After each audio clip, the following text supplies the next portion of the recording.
Noches alegres, mañanas tristes. Bueno, mi nombre es Edgar Gelú, soy el gerente comercial de Google for Work para Colombia. Es realmente un placer estar aquí y muchas gracias por preferir esta presentación a las otras dos, que seguramente también están muy buenas. Hoy les voy a hablar de cómo conviven la innovación y los nativos digitales en el mundo empresarial. ¿Todo el mundo tiene claro qué es un nativo digital? Bueno, un nativo digital se le llama a las personas que cuando nacieron ya existía tecnología digital. Se suele decir que los nativos digitales son aquellas personas que nacieron más o menos en los años 80 o después. Entonces ellos son los nativos digitales. Los que nacimos antes nos llaman inmigrantes digitales. Entonces, igual, yo pensaba al principio cuando estaba diseñando esta presentación hablar de una caracterización por edad, que es la de los nativos digitales, y me di cuenta que no tenía mucho sentido hablar de una caracterización por edad, porque igual los nativos digitales ya llevan mucho tiempo influyendo el comportamiento de los inmigrantes digitales. Entonces vamos a hablar de una generación que en Google llamamos generación C, y como mnemotecnia de 4 Cs: creación, curación, conexión y comunidad. Entonces, ¿creación de qué? Creación de contenido. Cuando ustedes están en las redes sociales, ustedes están permanentemente creando contenido. A medida que ustedes van a las generaciones más abajo, van a ver gente que compulsivamente está creando contenido. Entonces esa es como la primera caracterización de esta generación C, estar permanentemente creando contenido. El segundo punto, la segunda C, es la curación de contenido. También permanentemente cuando interactuamos con tecnologías digitales, estamos curando de alguna manera contenido, curando en el sentido de seleccionar. Entonces, cuando ustedes, por ejemplo, ven un video que les gusta y lo comparten en redes sociales, lo que están haciendo es curar de cierta manera un cierto contenido en función de sus preferencias. Y bueno, eso pasa con artículos de prensa, con opiniones, con todo lo que ustedes están curando a través de interactuar con contenidos. Y los otros dos puntos son conexión y comunidad. Estamos hablando de un grupo de gente que le gusta estar permanentemente conectada, por eso muchos de ustedes siguen permanentemente conectados, y actúan en comunidad. Entonces están permanentemente en comunidades, están permanentemente seleccionando como esos contenidos para compartirlos con ciertas comunidades o grupos de interés, que cuando ustedes usan una red social, pues simplemente lo están compartiendo con su familia o con grupos de personas que a medida también que vamos en los perfilamientos de edad hacia abajo, se vuelven comunidades o grupos de interés compartido. Entonces vamos a hablar de esta generación que tiene algunas motivaciones que es interesante entender, porque cuando ya nos vayamos al contexto del trabajo va a ser bien importante entender cómo estas motivaciones. Lo primero que viven estas generaciones es algo que en inglés se llama FOMO, o Fear of Missing Out, o miedo a perderse algo. Y ese miedo a perderse algo es lo que hace que ustedes estén permanentemente conectados a los dispositivos móviles, como si el hecho de que ustedes no estuvieran conectados hiciera que el mundo se fuera a acabar. Todo el tiempo están con el dispositivo móvil, todo el tiempo están interactuando con el dispositivo móvil, a pesar de estar en la playa o a pesar de estar en la ciudad amurallada, están permanentemente con el dispositivo móvil. ¿Pero por qué les pasa eso? Porque les gusta estar permanentemente involucrados en cualquier temática que esté pasando, les gusta estar enterados de lo que está pasando y les gusta crear y compartir ese contenido. Y no lo hacen por una retribución individual, no lo hacen específicamente por figurar individualmente, sino porque pertenecen a un mundo donde ustedes comparten contenido, las otras personas están también compartiendo contenido, y lo hacen más como con un principio de reciprocidad. Ese compartir contenido, ese compartir información, ese involucramiento con otras personas en las redes sociales, lo hacen es más con un sentido de reciprocidad que realmente por una intención de figuración individual. Entonces, esta generación C también se caracteriza por ser usuarios muy empoderados de la tecnología, es decir, gente que está permanentemente descargando nuevas aplicaciones, investigando nuevas aplicaciones, dándole nuevos usos a esas aplicaciones, y donde específicamente no requieren capacitación para ellos, gente que está empoderada para hacerlo sin guía o sin capacitación. Entonces, ¿cuál es la principal motivación de esta generación? Es sentirse permanentemente conectados. Esa es como la principal motivación de esta generación, estar totalmente conectados y permanentemente conectados, y eso es lo que los motiva a consumir la tecnología. Esa es la principal motivación del consumo de tecnología, sentirse conectados. Entonces, aquí viene el tema interesante, y es que si bien la mayoría de esta generación C son nativos digitales, no todos son nativos digitales. Evidentemente, cualquier nativo digital entra dentro de esta categoría de la generación C. Pero Google hizo un estudio en 60 países y 39% de la generación C es gente que está entre los 35 y los 45 años en la cúspide de su edad productiva. ¿Por qué está pasando eso? Porque la generación C, evidentemente, la gente entre 35 y 45 años ha estado fuertemente influenciada por los nativos digitales, y para poder convivir, para poder trabajar, para entender a sus hijos, simplemente por esas motivaciones les ha tocado asumir también de alguna manera estos comportamientos. Este elemento también es fundamental porque no es solamente cómo las empresas se van a preparar para esta llegada de los millennials al mercado de trabajo, sino en general cómo las empresas se deben estar preparando ya mismo para poder interactuar con esta generación C, que involucra un rango de edad que va más o menos de los 20 a los 50 años, de gente que sabe manejar tecnología, que está empoderada por la tecnología y que tiene los comportamientos que les mencioné anteriormente de conectividad, de estar permanentemente conectados, de estar permanentemente involucrados.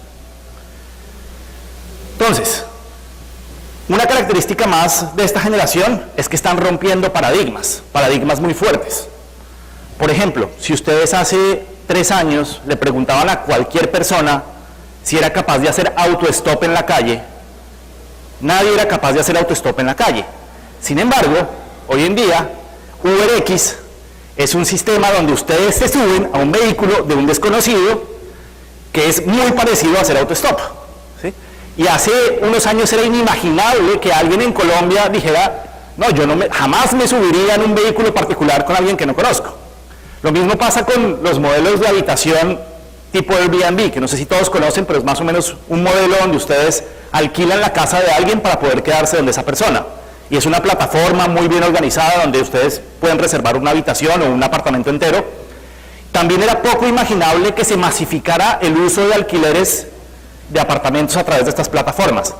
Entonces, lo que muestra esto es que las personas, por el empoderamiento que tienen de la tecnología, están dispuestos a romper paradigmas muy fuertes y muy anclados a la mente de las personas. Como les digo, el caso de UberX es un caso de escuela, o sea, nadie en Colombia se imaginaba que se iba a poder subir en un vehículo particular de alguien que no conociera, y es lo que está pasando en este momento con UberX. La gente se está subiendo a vehículos de gente que no conoce. Entonces, evidentemente, si volvemos a recapitular un poco esta generación, es gente que está permanentemente conectada, es gente que necesita estar involucrada todo el tiempo en comunidades, que tiene que estar involucrada todo el tiempo en lo que está pasando, que no puede desconectarse de sus dispositivos móviles, es gente que está dispuesta a romper paradigmas, es gente arriesgada. Entonces, ¿cómo asimilamos esas personas en el ambiente de trabajo? ¿Qué sucede en la mayoría de las organizaciones? O en muchas. Primer impacto, no hay Internet, porque Internet es percibido como un factor de distracción. Entonces imagínense ustedes, una persona que sufre de FOMO, o sea, de temor a perderse algo, que entra a la organización y que lo primero que le sucede es que no tiene Internet. O sea, ¿cómo puede esta persona asimilar que el trabajo se puede hacer sin Internet? Y lo peor, lo que uno oye de los empresarios es, yo necesito gente que innove. ¿Cómo innovan? ¿Se les ocurren las cosas de dónde? ¿Cómo se conectan? ¿Sí? Entonces, esa es la primera percepción, y es ahí donde hay un choque muy fuerte. Y eso es lo que está pasando en la cabeza de la persona cuando entra a trabajar. Es un poquito esta dicotomía. La persona entra y dice, yo quiero ser creativo, yo quiero empoderarme de la tecnología, yo quiero transformar, yo quiero crear nuevos modelos de negocio, yo quiero involucrarme realmente en la organización, y lo que se encuentra es, no hay Internet. Entonces, claro, eso evidentemente plantea unos retos bien interesantes para asumir en las organizaciones. Empecemos a ver un poquito la historia de cómo trabajamos, que ahí están las claves. Un antiguo proverbio del Silicon Valley dice, en 30 años han cambiado las herramientas, pero no ha realmente cambiado la forma en la que trabajamos.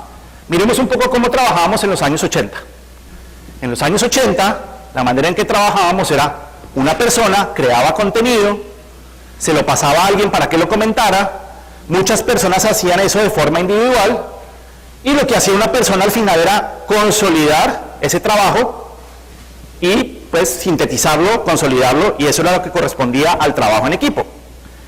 En los años 90, y todavía para muchos de ustedes, seguimos haciendo lo mismo.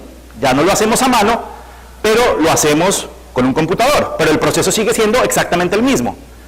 Todavía el paradigma de trabajo de muchas de sus organizaciones es un paradigma de trabajo individual, el famoso paradigma del personal computer. Cada uno hace su contenido y ese contenido alguien lo recopila y lo sintetiza. Si no me creen, les voy a dar un ejemplo, que seguramente todos ustedes se van a reír cuando se los diga. Seguramente todos ustedes, cuando están trabajando en equipo, hacen una versión de algo, mandan por correo electrónico la versión 1, después la versión 2, después alguien la recopila la versión 3, después la versión 4, después la versión para imprimir definitiva, esta sí se lo juro. ¿Sí? Les dije que se iban a reír. Y esa es el paradigma de trabajo con el que están trabajando todos ustedes. Es un paradigma de trabajo individual. Es el paradigma de trabajo en el que cada cual crea contenido y al final empieza a navegar el contenido y alguien tiene que recopilarlo, y es un paradigma de trabajo individual. Entonces, entendiendo esto, miremos qué significa esta revolución que se llama Internet, que todavía, a pesar de que ya llevamos muchos años con Internet, no hemos todavía terminado de entender realmente y de ver cómo se puede realmente y eficientemente usar Internet para el trabajo. Lo primero, Internet significa que todo está en línea, es decir, que todo puede ser un vínculo, que todo puede ser accesado simultáneamente por mucha gente. No tiene mucho sentido que todavía trabajemos con conceptos como el documento está en una máquina. No, es que se me olvidó el computador. Si se me olvidó el computador ya no puedo trabajar. Eso pertenece a otra era. O tener que empezar a sacar muchas versiones de un contenido cuando el contenido puede estar en un solo lugar y todos podemos acceder al contenido simultáneamente. Eso es lo que significa Internet. Eso es lo que significa que el contenido esté en un solo lugar. Lo segundo es, hoy en día todo el mundo tiene en su bolsillo un aparatico de esos con los que ustedes permanentemente interactúan, y eso lo que significa es que todos estamos al alcance de todos. Les voy a dar un ejemplo también. ¿Quién no usa WhatsApp? Todos usan WhatsApp. Claro, porque todos se han identificado en la necesidad de una comunicación instantánea de unos a otros. Paréntesis, muchas veces cuando vamos a hacer estas charlas a los bancos y les decimos, bueno, tienen que trabajar de otra manera, nos dicen, uy, ¿y la seguridad? ¿Y cómo es eso de la seguridad? Y eso ya anticipando algunas preguntas que seguramente me van a hacer. ¿Cómo es esto de la seguridad? Pero entonces les preguntamos, ¿ustedes usan WhatsApp? Sí. WhatsApp es un canal no cifrado, fácilmente hackeable, y se están comunicando las cosas más importantes de las organizaciones por WhatsApp. Pero bueno, cierro paréntesis. Vuelvo al tema de los dispositivos móviles. Entonces, dos escenarios. Primer escenario, toda la información está en línea. Segundo escenario, todo el mundo tiene un móvil en su bolsillo. ¿Y qué significa tener un móvil en su bolsillo? No importa la marca, realmente no importa la calidad del dispositivo. Lo que importa es que ese dispositivo está permitiendo acceder a algo que ustedes conocen como la nube, que no es otra cosa que supercomputadores al alcance de ustedes. La nube es eso. La nube es que ustedes tengan en su bolsillo un poder de cómputo infinito. Y eso es lo que significa la nube. Entendiendo estos tres pilares, la gran pregunta es cómo estamos aprovechando estos tres pilares para trabajar, o cómo las organizaciones están aprovechando esto para trabajar. Entonces, esto es lo que está sucediendo hoy en día. Estamos viviendo un doble consumo de tecnología. Un consumo de tecnología, ustedes en su vida personal, súper avanzado, donde ustedes por primera vez en su mundo personal están usando tecnología mucho más avanzada que la tecnología que están usando las organizaciones. Hace 10 años, si alguien trabajaba en IBM o si alguien trabajaba en una gran corporación, chicaneaba con la tecnología. Yo tengo el último computador, yo tengo el último teléfono. Hoy en día la situación es al revés. Son los consumidores los que se empoderan primero de la tecnología y son las empresas las que tratan después de suplir lo que los consumidores están haciendo en su mundo particular. Entonces, ¿qué está pasando hoy en día? Tenemos una serie de usuarios que cuando viajan, cuando hacen su vida personal, sus actividades, sus hobbies, comparten contenido rapidísimo, lo comparten con sus amigos, tienen interacciones a través de las redes digitales muy rápido, y dentro de la organización el ritmo es paquidérmico. No se enteran de lo que está haciendo el vecino, todo es lento, se me llenó el correo, no puedo mandar un correo de 10 megas porque no sé cómo hacerlo, no sé cómo llevarme un archivo, si no voy a la oficina no puedo trabajar, se me quedó el documento en un computador y no puedo trabajar desde otro. Empiezan a pasar esa serie de cosas que impiden justamente la flexibilidad que ustedes en su mundo particular ni sienten. Eso fluye, ese consumo de tecnología fluye. Entonces, ¿qué pasa? ¿Cómo somos productivos? Somos productivos realmente cuando creamos, cuando pensamos y cuando razonamos juntos. Las personas ya individualmente no están impactando. Lo que impacta es cuando todos colectivamente logramos crear al mismo tiempo. Las personas están comprometidas cuando se sienten que hacen parte del proceso. Yo no sé, pero cuando hablamos con los directores de empresas, una de las grandes preocupaciones de los directores de empresas es que dicen, es que la gente no está comprometida. Yo tengo gente que va, se sienta, hace lo mínimo necesario y se va. Pero si se ponen a pensar es, bueno, ¿cómo lo está remunerando usted? ¿O qué es lo que usted está premiando? Y la mayoría de las empresas lo que están premiando es eso, que la persona vaya a las 8 de la mañana y a las 5 de la tarde se vaya, y lo que están premiando es la presencia y no otras cosas.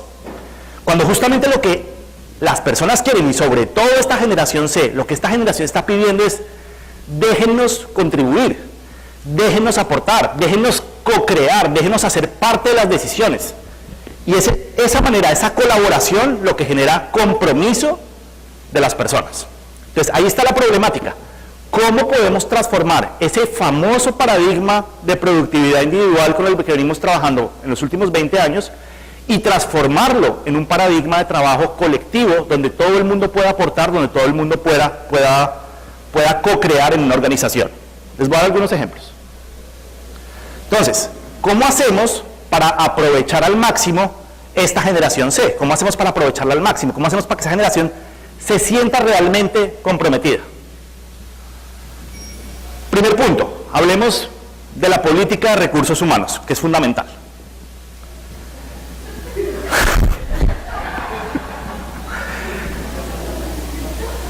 No le dimos el puesto porque no tenía la experiencia necesaria. Entonces eso sigue pasando en Colombia, donde lo que se evalúa es la experiencia. Pregunta, ¿cómo contrato yo a alguien con experiencia para innovar? Es muy difícil. Contratar a alguien con experiencia con innovar es muy difícil, sobre todo que la innovación es inventarse lo que no existe. ¿Sí? O por lo menos esa es la innovación que vale la pena. No es la innovación incremental de voy a mejorar un proceso 5%. Esa no es innovación, eso es mejoramiento de calidad. Pero la verdadera innovación es inventarse lo que no existe. ¿Cómo contrato yo a alguien para inventarse lo que no existe? Es muy difícil. Entonces, ¿cuál es la política de recursos humanos que tiene que haber para innovar con esta generación? Es no empezar a calificar a la gente por la experiencia, sino por las habilidades. Y esto puede llegar a tal punto en el que de pronto yo recibo una persona que no necesariamente hace fit con el cargo, pero que tiene unas habilidades interesantes, y casi que hago al revés. Casi que construyo el cargo en función de las habilidades de la persona. Y eso es lo que está realmente cambiando. Y esto lo entendieron las empresas en el Silicon Valley. Las personas son lo primero. Y las personas con su individualidad, con su talento, con sus defectos, pero las personas son lo primero. Y esa valoración de la diferencia es lo que está haciendo, por ejemplo, que en el Silicon Valley la cantidad de aplicaciones y la cantidad de producción que haya, que está transformando el mundo, sea realmente impresionante. Por esa visión de que los que crean son las personas. Segundo punto, el trabajo ya no pertenece a un lugar. ¿Sí? Las nuevas generaciones a las cuales uno les dice, usted tiene que quedarse de 8 a 6 de la tarde sentado en este escritorio, simplemente se enloquecen. no lo aceptan. O sea, lo pueden aceptar por necesidad, porque vivimos desgraciadamente en un país donde el trabajo tiene una componente muy fuerte de necesidad, pero siempre una persona que pueda escoger entre un trabajo con flexibilidad y un trabajo sin flexibilidad, lo va a escoger, y lo que hemos visto es muchas veces aceptan pagos menores a cambio de flexibilidad. Es decir, el tema del dinero ya no es un tema tan relevante para estas generaciones. Estas generaciones están dispuestas a negociar pagos menores o un salario, lo que llaman un salario emocional alternativo, a cambio de cierta flexibilidad en el trabajo. Y eso se ha vuelto también un elemento fundamental a la hora de capturar nuevos talentos. La movilidad y el teletrabajo son temas que además tienen todo el sentido del mundo en ciudades donde el tráfico es tremendo, donde la pérdida de tiempo es tremenda en el desplazamiento, donde uno pierde 2 o 3 horas en desplazamiento. Tiene todo el sentido habilitar realmente un esquema de teletrabajo. Ahora, las organizaciones piensan que el teletrabajo es trabajar solamente desde la casa, lo cual es un mito que no es cierto. El teletrabajo es simplemente ser productivo en cualquier momento y en cualquier lugar. Y eso necesita, por supuesto, detrás un cambio también en la manera como las personas entiendan cómo se debe medir el trabajo hacia el futuro. Por ejemplo, en Google tenemos una métrica que llamamos OKRs, Objectives and Key Results, y cada trimestre se define con el manager cuáles son los objetivos y los resultados claves que tengo que cumplir en el trimestre. Y esa es la única métrica que usamos a la hora de medir el trabajo. No se usa la métrica de presencia, no se usa la métrica de cuántas horas estuvo en la oficina, sino qué tanto se acercó o no a los resultados y los objetivos claves. El teletrabajo tiene que estar acompañado de eso, porque si no está acompañado de eso, pues evidentemente las generaciones que todavía están por encima de los millennials y que están dirigiendo las empresas, pues van a tener una confrontación también de no saber si la gente está trabajando o no. Entonces tiene que haber un acompañamiento en cómo transformar la organización en la medida y la métrica del trabajo. El tema de bienestar también es importante, y el tema de bienestar significa que las personas trabajen en equipos pequeños y siempre que el resultado no dependa de una persona. También nos hemos dado cuenta que cuando se individualizan los resultados y los resultados no se obtienen, se tiende a satanizar a las personas. Es decir, se tiende a decir, la culpa de que no se llegó a tal resultado es de tal persona, y eso genera unos niveles de insatisfacción de las personas tremendas. Por ejemplo, en Google hemos hecho experimentos, y hemos hecho experimentos también con empresas. Acá hay empresas de consumo masivo, por ejemplo. Bueno, hemos hecho experimentos en empresas de consumo masivo, donde por ejemplo hay el famoso territorio de venta. Hay un territorio de venta y un territorio de venta, y 2 territorios continuos. Y siempre había muchos problemas en las fronteras. Los vendedores se peleaban, no, este cliente es mío, este cliente es mío. ¿Qué hicimos? Decidimos unificar 2 territorios de venta y crear una cuota común para los 2 vendedores. Es decir, ya cada vendedor no tenía una cuota individual, sino los 2 tenían la misma cuota. Y entonces, ¿cómo cambió eso? Pasaron de pelearse todo el tiempo a ayudarse todo el tiempo. Transformamos un escenario donde estaban en competencia a un escenario donde están en colaboración. Las ventas aumentaron 30% en esa zona. Si se enfermaba uno, el otro lo cubría. Si había problemas, el otro lo cubría. Siempre el escenario de colaboración fue mejor. Entonces, este escenario donde busquemos realmente la satisfacción y el bienestar de las personas es fundamental a la hora de buscar productividad. Siguiente punto, capturar ideas de todas partes. Como les decía, esta no es una generación a la que uno le puede decir, trabaje, haga esto y ya. Es una generación que se quiere sentir realmente comprometida. Y, evidentemente, para poder capturar ideas, pues tengo que poner habilitadores tecnológicos. Si las personas están usando en su vida personal redes sociales, si están usando tecnología, si están permanentemente conectados a un teléfono, pues una de las cosas inteligentes que yo puedo hacer como empresario es poner una plataforma que funcione ahí en esos dispositivos y que ellos interactúen conmigo como empresa de la misma manera que están interactuando ellos en su vida cotidiana con otras personas, y no que las tecnologías se vuelvan un obstáculo y un choque permanente entre la empresa y las personas. Por eso es que hoy en día están proliferando, y creo que es uno de los elementos que más va a crecer en los próximos años, las redes sociales al interior de la empresa. Muchas empresas enfocaron el problema de la innovación o enfocaron la innovación como un proceso.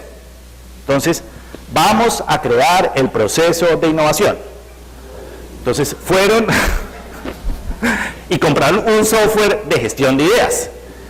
Y yo me reuní a veces con directores de tecnología y directores de innovación y me decían, no, es que se nos van a crear 3.000 ideas y no sabemos cómo vamos a administrar esas ideas. Entonces nos toca comprar un software de gestión de ideas para poder administrar las ideas.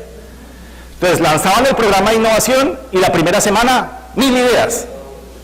Segunda semana, 500 ideas. Tercera semana, 50 ideas. Cuarta semana, 5 ideas. Y ya la quinta semana, no ha habido ideas. Porque la innovación no es algo que puede ser impuesto como un proceso. Claro, la manera en cómo las empresas entendieron la innovación fue como un proceso. Porque de cierta manera era la manera en cómo veníamos trabajando, a través de procesos. Pero la innovación es mucho más efectiva cuando es orgánica. Cuando la gente se empieza a comunicar de manera más fluida.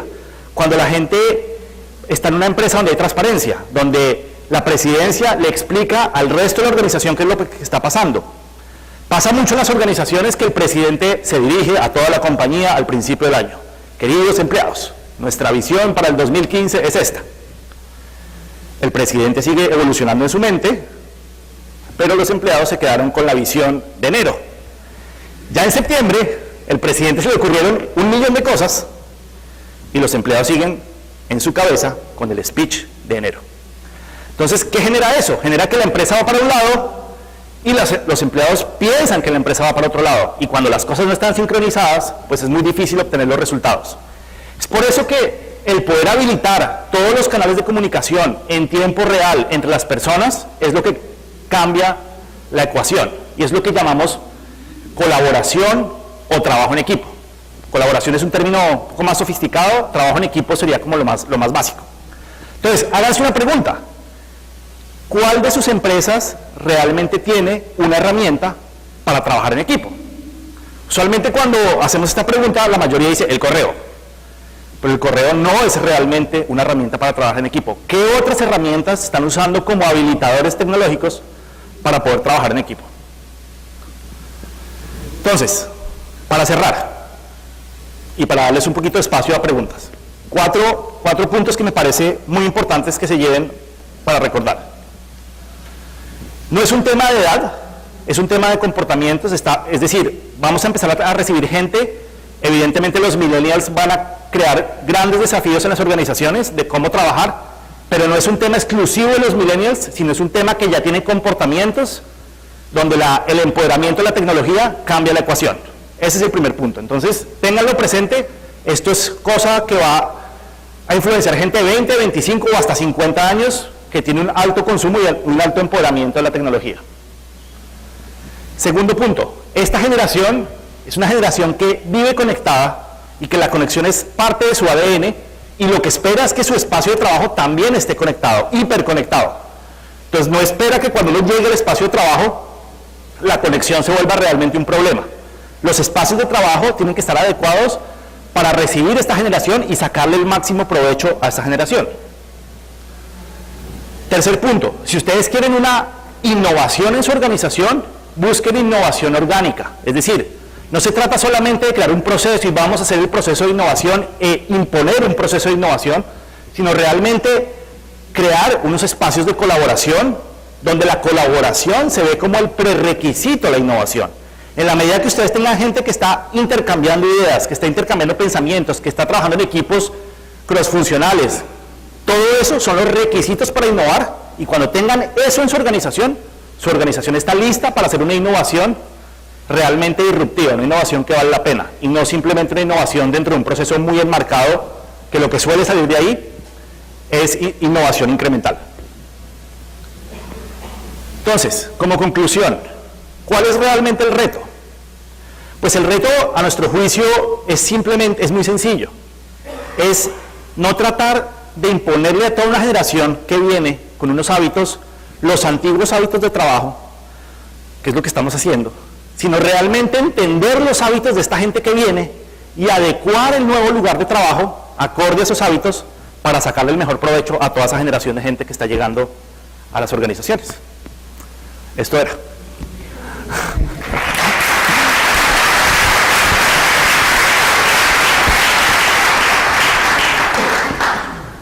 ¿Preguntas?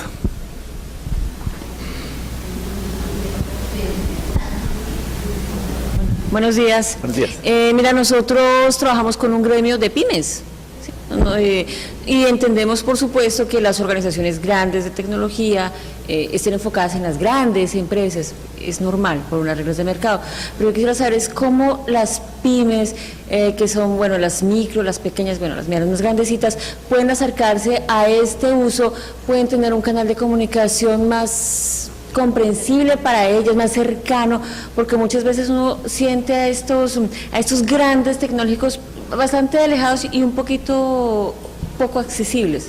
Ok, nuestra experiencia es que es al revés, es decir, la pyme es una especie de empresa generación C, es decir, lo que está pasando con las pymes es que ellas no necesitan asesoría, inmediatamente van por tecnologías escalables, la nube es natural a las pymes están escogiendo la nube. Finalmente, los grandes retos los estamos viendo es con las grandes organizaciones que tienen toda una tecnología legado y que están amarradas a esa tecnología legado, que dicen, yo no me quiero mover en lo que he estado en los últimos 20 años, y donde es más difícil cambiar.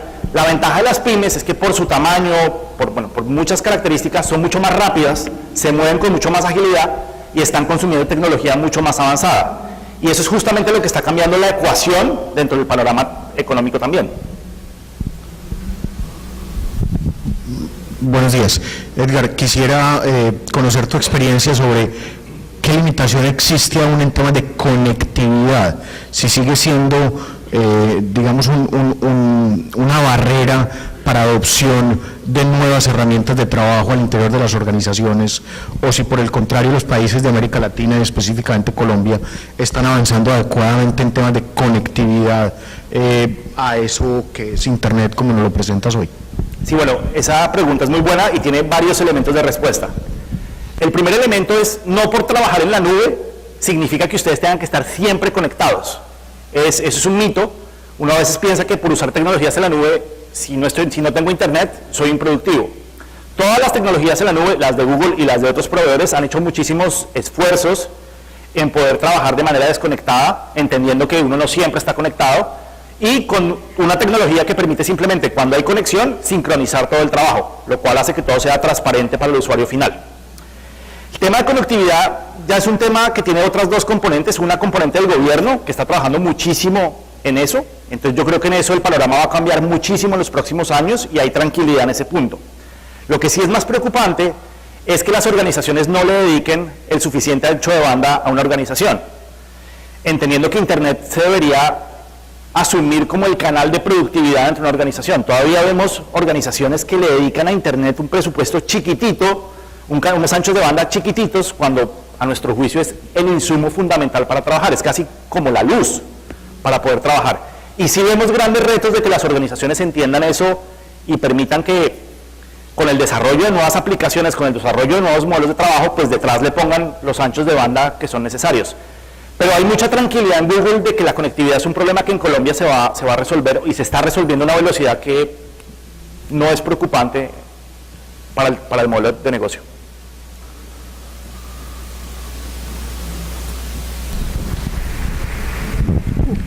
En el tema oficial, digamos, de Estado, de alguna manera, las situaciones que normalmente reflejan el resto de la experiencia y de los casos de uso son lo que viene programable desde la época de la academia, es decir, colegio, universidad, que son metodologías tradicionalmente, digo yo, no para los millennials, sino que son metodologías tradicionales, y la parte de Estado, que es la que hace que se transforme realmente en una sociedad.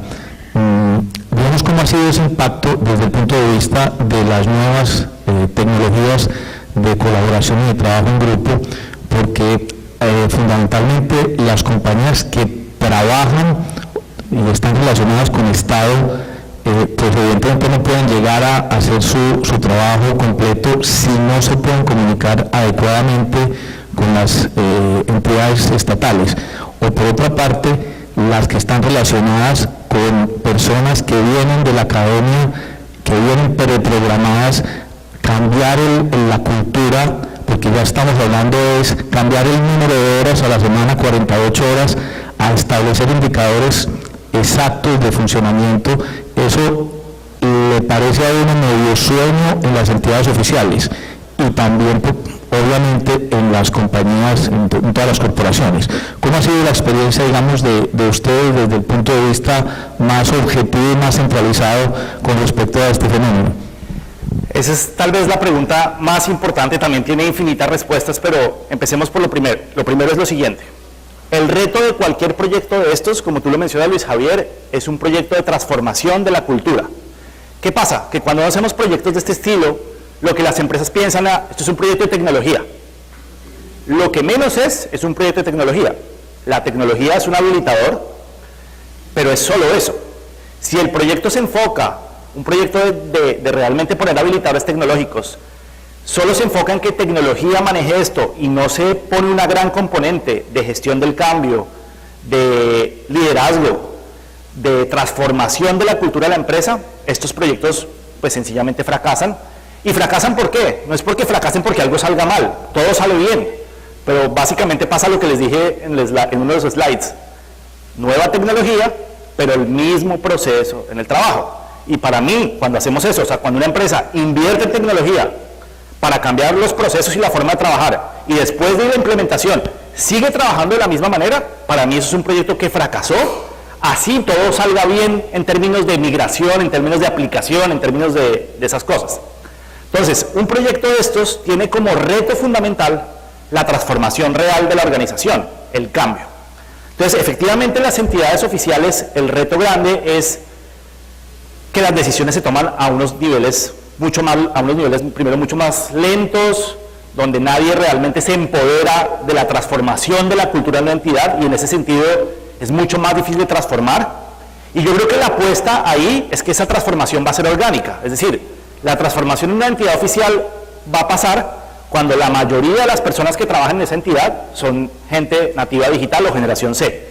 Sin eso va a ser muy difícil, porque darse la pelea de cambiar las mentalidades es una pelea muy difícil. En una organización privada es diferente. En una organización privada es mucho más interesante, porque si tenemos respaldo ejecutivo, y el respaldo ejecutivo impone de cierta manera un liderazgo y una nueva manera de trabajar, por supuesto con muchísima comunicación, con muchísima reciprocidad, pero también de cierta manera con una directriz clara de que el uso se hace de arriba para abajo y no de abajo para arriba. Les doy un ejemplo. Hace unos años el BBVA fue una de las empresas que migró a este tipo de plataformas, y todo el respaldo vino desde la presidencia del BBVA, de entender que esta migración lo que quería buscar era darle muchísima agilidad a la organización, y quien fue el principal sponsor de un proyecto de estos fue el presidente del BBVA, y eso hizo que todo fluyera para abajo. Pero cuando ese tipo de proyectos se hacen sin que haya un respaldo ejecutivo, también pueden fracasar, porque no hay realmente una intención de transformar la organización.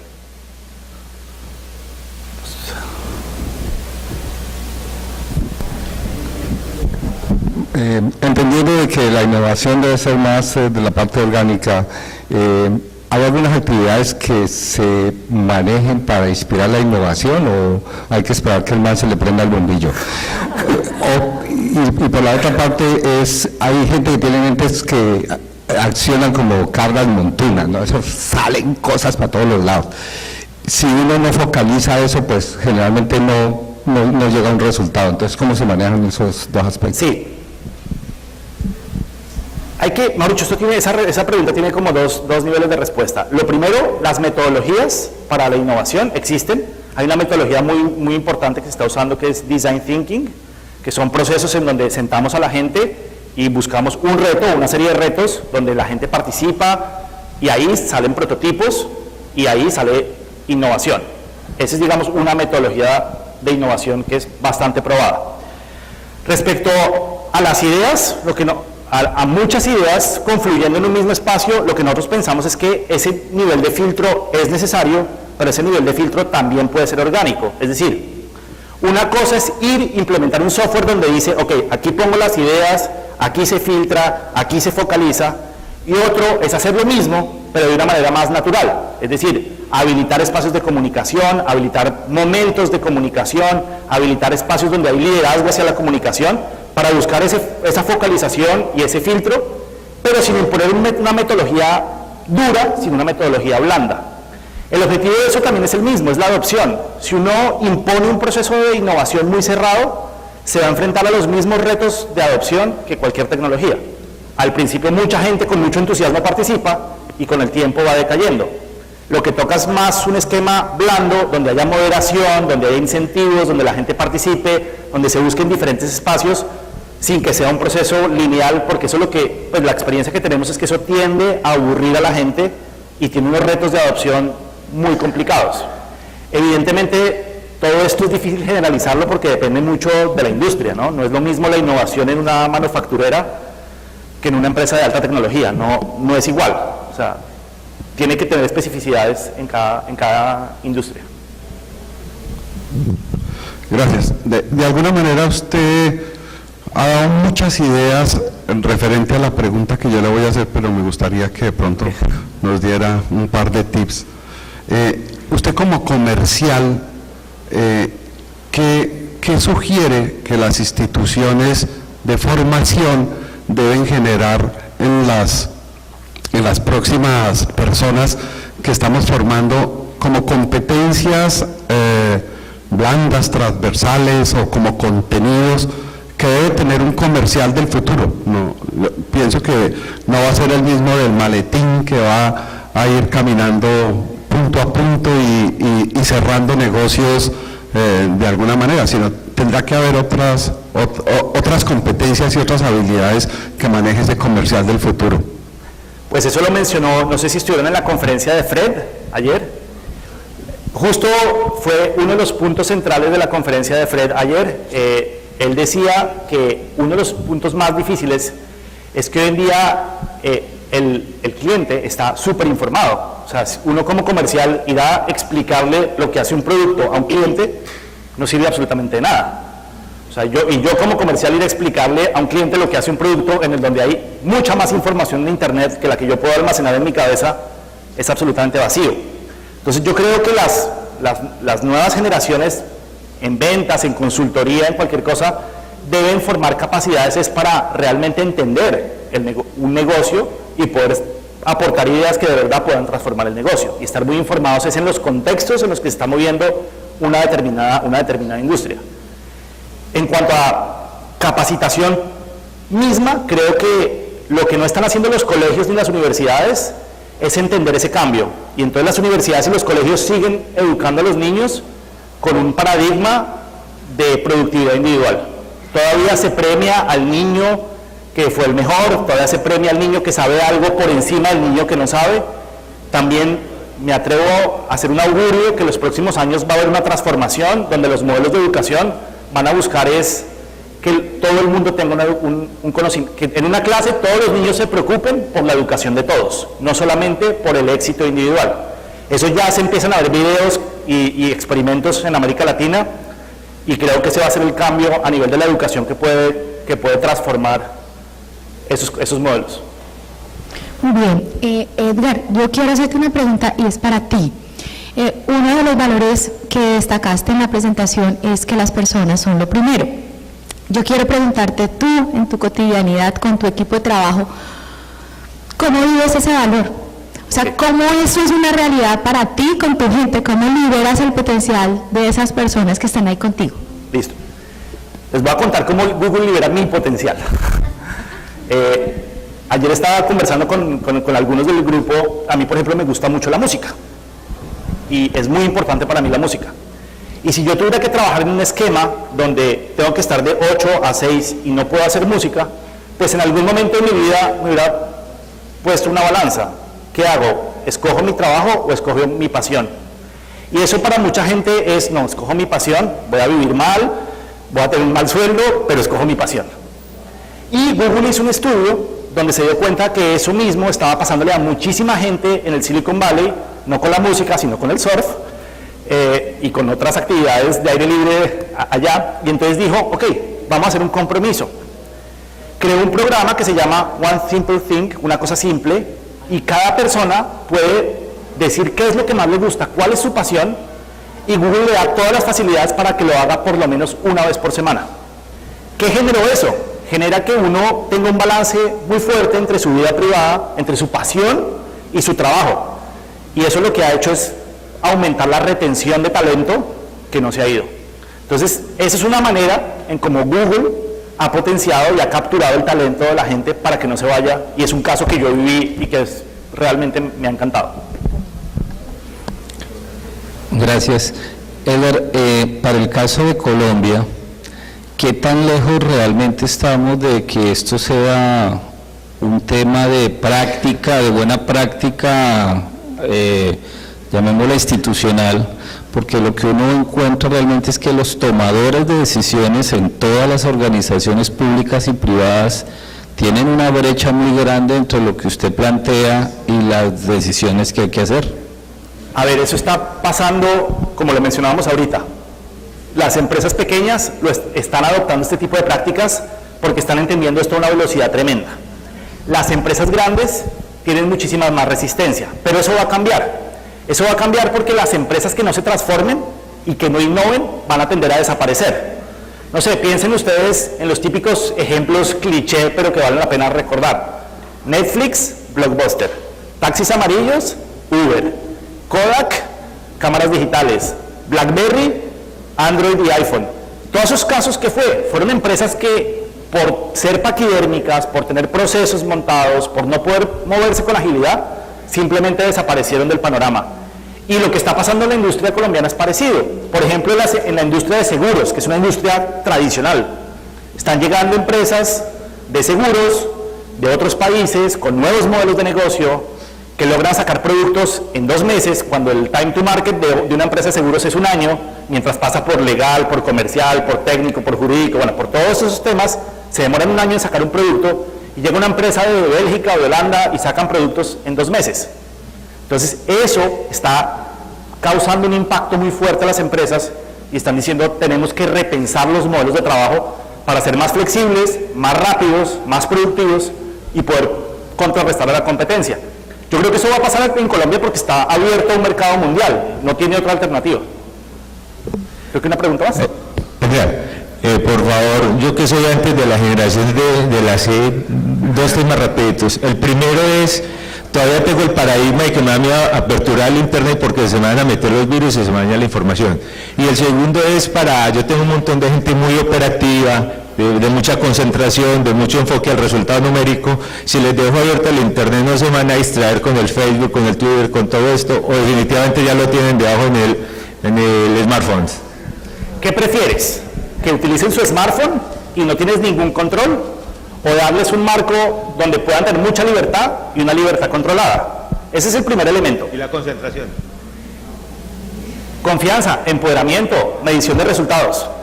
El caso de la nube, tu primera pregunta, el caso de la nube, solamente les voy a dar una metáfora. Imagínense en 1880, yo no sé cuándo se crearon los bancos. Yo tenía 2 opciones. Mi dinero debajo del colchón, o le daba el dinero a un banco para que ese banco administrara el dinero. Ese concepto de la nube es exactamente lo mismo. ¿Qué prefieren ustedes? ¿Armar toda una infraestructura para manejar sus datos? ¿O confiarle el manejo de sus datos a entes que son especialistas en el manejo de datos y que les va a dar mucha más escala, mucha más protección, que les va a dar unas economías de escala y unas protecciones a un nivel de escala donde ustedes simplemente se despreocupan del manejo de esa información? Estamos en un momento de transición donde está pasando lo mismo que el dinero, si lo guardo debajo del colchón o se lo confío a un banco. El concepto de nube es muy parecido. Listo, muchas gracias.